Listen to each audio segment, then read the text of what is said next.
Dollar সংকটে নিয়ন্ত্রিত আমদানির কারণে দেশের আর্থিক হিসাবের ভারসাম্যের সূচকের পালে হাওয়া লেগেছে।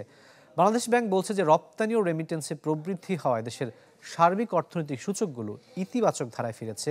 তবে এমন পরিস্থিতিকে স্বাভাবিক বলছেন না বাংলাদেশ ব্যাংকের সাবেক প্রধান অর্থনীতিবিদ ডক্টর এম কে মুজিরি। বিস্তারিত জানাচ্ছেন মাসুম মিয়া।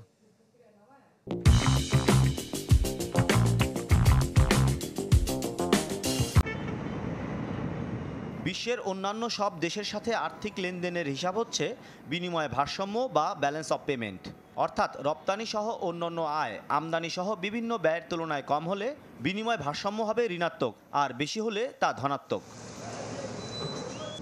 2024-25 অর্থ বছরের জুলাই ডিসেম্বরে দেশের ব্যালেন্স অফ পেমেন্টে সামগ্রিক হিসাবে ভারসাম্যে ঘাটতি কমেছে $306 কোটি।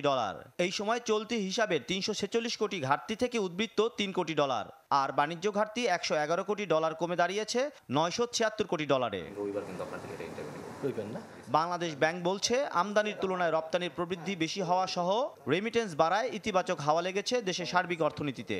বড় ইন্ডিকেটর হচ্ছে এখানে পজিটিভ, যেটা বেশি মাত্রায় বেড়েছে রেমিটেন্স এবং এক্সপোর্ট, সেই তুলনায় ইম্পোর্ট গ্রোথটা নমিনাল বেড়েছে।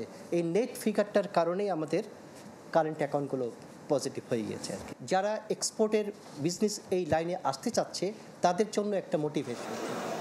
অর্থ বছরের এই প্রথম 6 মাসে রপ্তানি প্রবৃদ্ধি হয়েছে অন্তত 11%, বিপরীতে আমদানি প্রবৃদ্ধি 3.5%, যার প্রভাব দেশের সার্বিক হিসাবে পড়েছে।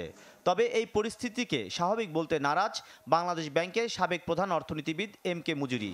আমাদের মূলধন দ্রব্যের আমদানি অথবা আমাদের চলতি যেগুলো ইনপুট হিসেবে ব্যবহার করা, উপকরণ হিসেবে ব্যবহার করা, সেগুলোর আমদানি সেগুলো কিন্তু আগের স্বাভাবিক গতিতে হচ্ছে না। যে এর ফলে কিন্তু আমাদের এই ট্রেড গ্যাপ যেটাকে আমরা বলছি, অর্থাৎ যেটা আমাদের পার্থক্য, এটা একটু কমেছে। তাহলে কমাটাই যে ভালো তা কিন্তু নয়, কারণ এটা কিন্তু আমাদের অর্থনীতির যে একটা স্বাভাবিক গতিতে নেই তারও কিন্তু একটা রিফ্লেকশন। রেমিটেন্স প্রবাহের ধারা অব্যাহত থাকলে ব্যালেন্স অফ পেমেন্টের সূচক ইতিবাচক থাকবে বলেও জানান তারা। মাসুম মিয়া, চ্যানেল 24, ঢাকা।